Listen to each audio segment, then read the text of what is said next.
So I get to keep 100% of everything.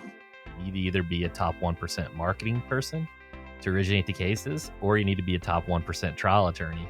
My goal is to be in the top 1% of personal injury attorneys in the U.S. and definitely in the Georgia areas. Welcome to Personal Injury Mastermind. I'm your host, Chris Stryer, founder and CEO of Rankings.io, the legal marketing company the best firms hire when they want the rankings, traffic, and cases other law firm marketing agencies can't deliver. Each week, you get insights and wisdom from some of the best in the industry. Hit that follow button so you never miss an episode.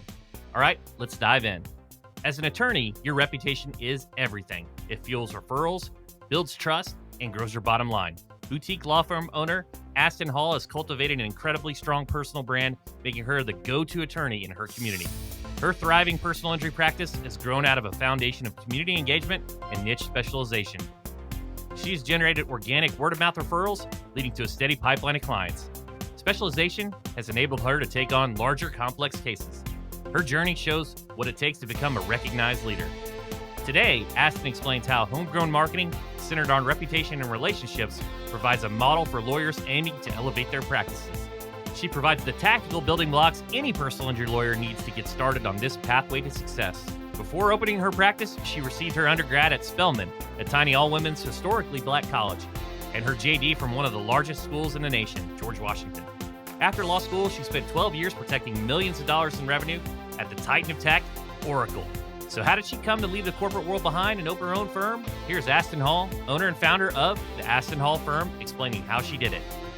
In 2018, my husband, after 3 kids, we decided to move back to Atlanta from the Northern Virginia area. Continued to work remote for Oracle for a while, but upon moving back to Georgia, I took the Georgia bar, and they had a program called TILT, Transition into Law Practice, that required that I go to some mandatory meetings throughout the state with different attorneys. The majority seemed to be personal injury attorneys. So when I realized I get to represent the people and not the powerful, I was like, oh my gosh, the only slogan my firm has is passion for people, passion for justice, because I really love helping just the underdog fighting for their rights. You got the passion, and that's one of the key components, because if you don't, sometimes when that call comes in on a Saturday, you got to roll up the sleeves. You may not want to, but since you have the passion to help, that's amazing. You decided, the best time ever, I'll start the firm in 2020, right at the start of the pandemic, So some different challenges. What made you decide, like, hey, now is the time? How did you deal with this chaos of the pandemic? My goal was to launch officially January 1st, 2020, which I did. So wasn't quite aware of the pandemic at the time. At that time, I consider it an advantage because I didn't have to really shift my practice from in the office, face to face, to everything virtual now. I got to just start from scratch in that world. And I worked remote for Oracle for a while from 2018. I was used to online working and Zoom calls. And so it was really a smooth transition for me. And I kind of more so felt bad for the people who had to send everyone home, figure out how we're going to get in, contact with everyone and how we're going to communicate with the clients. I remember being an agency owner. It was like trying to get adoption to just Zoom was difficult. Like people are unsure what link to go to. And now it's just like second nature. It seems like everybody's using Zoom or Teams or Google Chat or something. So yeah, that was definitely a huge advantage for you. One of the questions that I don't think is talked about enough is capital allocation, like scale capital and starting up. And some individuals get it from free cash flow or debt or private equity. How did you approach like getting this thing going, and like what was your thought process behind that? We were already in a virtual world, so I didn't have to, break a lease or anything. I had a virtual office, so that was, it's not expensive. It's maybe $100 a month for that. And then I just had my laptop, and I signed on at first for, one software company for case management. So it was pretty low cost, and I had, a few cases. One I actually, acquired from another attorney. So it went to mediation. It was a medical malpractice case, and we resolved it mid-July of 2020. So I used the profits from that case to then, rev up anything else I might need starting out. So that's amazing that you had a little capital and use that for momentum. How has your approach changed? Like, what are you doing now to get your name out there? How do you think about business development? And, because you got this great experience, but you need to get the lead to be able to showcase your expertise. I'm very involved in many organizations in my communities. My husband is also a principal at a high school. I'll do donations to the school and they'll put me in like a newsletter. So, very organic marketing right now. So, I get to keep 100% of everything. And so it's really worked out very well because I'm not burning a lot of money in marketing, but I am getting a good amount of cases, some really good cases actually. And that just comes from years of my reputation with my community and organizations. They know that I love helping people and they trust me. I have a lot of people that fortunately know, like, and trust me. So I'm not selling myself on the calls. If someone calls me from a referral, they're like, such and such said to call you, and we just hit the ground running. So, I was a JV basketball coach, a high school teacher. And one of the things I noticed is there's tons of fundraisers and events from a business development standpoint for a law firm. It makes complete sense because they're always getting out in the community. So if you have that connection, it's a great way to get in front of a lot of people and be known. Just tell me about a few of those, maybe just to kind of get on people's radar and maybe they're think a little bit differently about maybe even at that level versus maybe the collegiate mhm. or wherever direction you're thinking. So like each school that he's been at two different schools. They're in like a larger county, a lot of staff, over 100 staff members. So one lady I know, she sent me three really good cases. She did some like social work where she would say, hey, we need these kids sponsored, and my firm would send a monetary donation. And so when she had a few family members that were in a really significant accident, I got three cases just from that one employee. So getting started like that. And then I know they do the teacher of the month, and it's like a $25 gift card to maybe Chick-fil-A or something.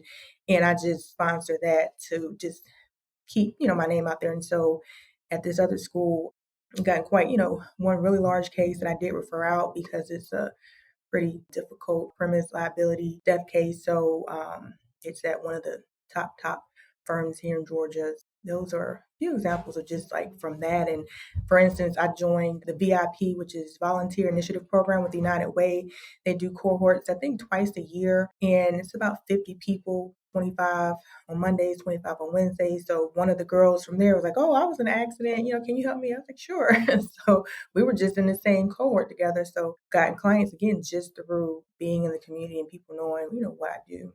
That's amazing. That reminds me kind of the philosophy, the principles of like those BNI groups where you kind of meet together with local businesses, but just being a part of the community. I always thought, there's some different states have rules to where you can't like say put billboards up on the side of the road. Now always in the back of my mind, I'm like, oh, that seems like an opportunity because I always think of the negative as an opportunity. I'd be thinking, oh, okay, sports games, maybe out in the center field, you have a big, home run at the home run mark or just because so many people come to these events. And yes, I love the just different way of approaching grassroots marketing. One thing that's always been confusing to me is so many of these tourneys do Thanksgiving and Christmas, and I'm saying there's nothing wrong with that. That's better than doing nothing at all. But like that's when everybody's doing it, so you have additional competition versus maybe the random pizza holiday. Aston has taken on more and more trucking cases over the years. To help her get maximum value from these cases, she joined the Academy of Truck Accident Attorneys. She explains how belonging to niche groups has a direct impact on her leveling up her practice. It is a specialized field. So my thing is I want to deliver and have the best knowledge, the best resources. So I'm involved in a lot of things in GTLA, Georgia Travel Lawyers Association. I go to a lot of their events. Gate City Bar, Keenan Nix puts on an excellent series, which meets 4 times a year. I go to that. So I'm always very actively involved in seeking the knowledge and expertise to learn and master the craft so that, my goal is to be in the top 1% of personal injury attorneys in the US and definitely in the Georgia area. So that requires me to go to these conferences and to, just to learn, just continuously learn. CLEs, some attorneys shoot to meet the minimum to stay licensed. I probably have enough for the next 5, 10 years already because I'm just, always looking to learn. I go to the free Goldberg conferences and monthly meetings that they put on here. So I'm fortunate to be in Atlanta where that, organization is kind of led by Joe Freed. I do things on the West Coast as well, like with, Trial Lawyers University and that group. And then this past summer in June, I went to Jerry Spence Method in Du Bois, Wyoming, and spent the 3 weeks there on the ranch with no cell phone or Wi-Fi to just really learn hone my trial skills. So again, I'm just always in something. I literally talked to James Helm from Top Dog Law yesterday, and he was talking about how to really be successful in this space, you need to be a top 1%er. He said you need to either be a top 1% marketing person to originate the cases, or you need to be a top 1% trial attorney. And I loved how you went right there. You're like, hey, I want to be the top 1%. And the things that you're doing is not the average, right? It's the average of just coasting. And that's how you're attracting these great cases. Being a boutique firm and you get a range of these complex cases, you've had kind of a mix. So what's your thought process on like what cases to accept, which ones to refer out, which ones to kind of put your energy into being a boutique firm? Right. So if it's a larger, more complicated, like premise liability, and so if I need the additional resources or knowledge, then I will bring in a firm that specializes in that particular area to, since I'm so early in my practice, to learn and to grow, but to still make sure that the clients get the best services and the best result for their issue. So that's my strategy, is just what does my client need? What does the firm need? I also I'm like kind of counsel for another attorney. I do all her litigation, and so I, learn from that. I share a suite space with another firm and that team, and we share resources. And so just partnership and teamwork, really. A lot of times we hear about the business books, the Good to Great, the E-Myth, all this. Are there any particular litigation or trial or attorney specific books that had an impact? I mean, you mentioned Nick Raleigh and he had Running with the Bulls. Have any of those influenced you in your practice? Well, yeah, I've read Running with the Bulls, but really, honestly, I listen to a lot of podcasts, I would say as well. But from the legal perspective, just actually going to legal events, there's so many on whatever area I feel like I need to learn, if it's on depositions, mediations, and I just really hit the ground running. I think that I'm just very, smart and resourceful. So if I had a MARTA bus deposition to take. So Atlanta especially is very, very cooperative. Like if you put something on a GTLA listserv and ask a question, someone is going to respond with an answer. Or I can go to a mentor, have several mentors, they're going to respond with an answer as to where to go and what to look for to get the answer. So you're never alone unless you just don't reach out and you don't make those connections. I think that that's also a part of being in corporate America. You realize that the organization is the resource. The other people there, they're the biggest resource that you have. And so you tap into that and you contribute as well as you ask. And so there's other attorneys that reach out to me all the time for things, and I send it, if I have it, I send it, no problem. So That's fantastic. I love that mindset. What's next for you and your firm, and how can the audience listening get in touch with you? yeah, sure. So next is just, we're going, like, 2024 is a leap year. So we're already planning to leap and to really, expand, and hoping to bring on some other attorneys who, some of them have started their own practice, but they may, need additional support. So coming up with either a structure where we can all work together, or they can come under my organization and we can, grow together and continue to, to serve the people. So that's next, just, a year of really expansion. And in terms of me personally, I'm going to, take the California bar to expand where I practice at, because I have a lot of, connections and resources in California. They have a lot of more liberal, venues and, some good laws, some tort reform, but, I always say there's more people in LA County, I think, than the whole state of Georgia. So it's also to expand, and add a West Coast and, East Coast organization. Thanks so much to Asten for sharing her wisdom today. Let's hit the takeaways. Time for the pinpoints. Invest what you can. For some firms, that means reinvesting capital into the marketing budget.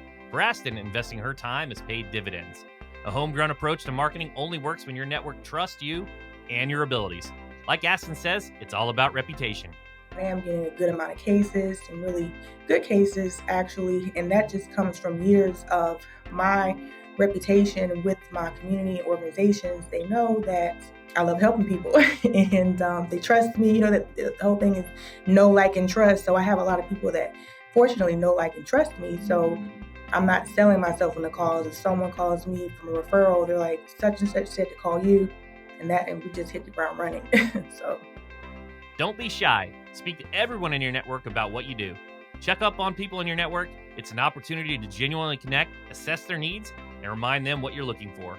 I was having a conversation with a friend I met through another organization. We're just checking in. She was asking, how was the business going? I said, I want some like bigger cases and, higher value cases and take fewer higher value ones. And I kid you not, probably about 2 weeks later, got a call from her. It just struck her that we just had that conversation. Put in the work. If you want to attract top cases, you have to be the best at marketing or the best trial attorney. Asten is dedicated to becoming the best, a process that requires time and dedication. That requires me to go to these conferences and to just learn, just continuously learn. CLEs, some attorneys shoot to meet the minimum to stay licensed. I probably have enough for the next 5-10 years already because I'm just, always looking to learn. For more information about Asten Hall, check out the show notes. While you're there, please hit that follow button so you never miss an episode of Personal Injury Mastermind with me, Chris Stryer, founder and CEO of Rankings.io. All right, everybody, thanks for hanging out. See you next time. I'm out.